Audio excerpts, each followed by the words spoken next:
lifecycle phases. There are 5 phases in the project lifecycle. In every project has a lifecycle, which is a series of phases that guide the project from start to finish.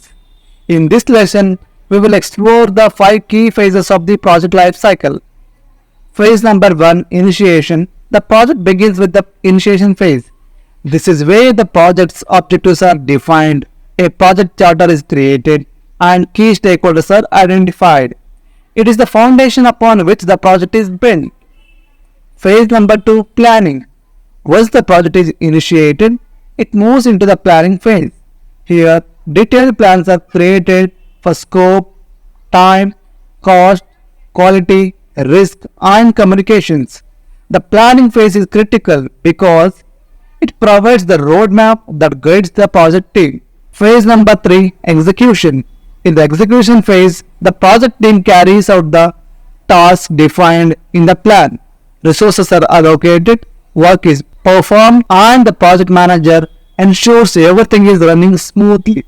Communication and coordination are key during this success. In this phase, monitoring and controlling. While the execution is ongoing, the project also enters the monitoring and controlling phase. This involves tracking progress, managing changes, and making sure the project stays on track according to the plan. It's about detecting issues early and taking corrective action. Closure, the final phase of the project life cycle. Finally, we have the closure phase. This is where the project is formally completed. Deliverables are handed over, documentation is finalized, and the project team is released. It is also the time to review what went well and what could be improved in future projects. Understanding these phases helps to ensure that no critical steps are missed and that the project is managed in structured and manner. Stay tuned for more in-depth tutorials in this channel. Don't forget to subscribe and hit bell icon to get notified of our latest videos.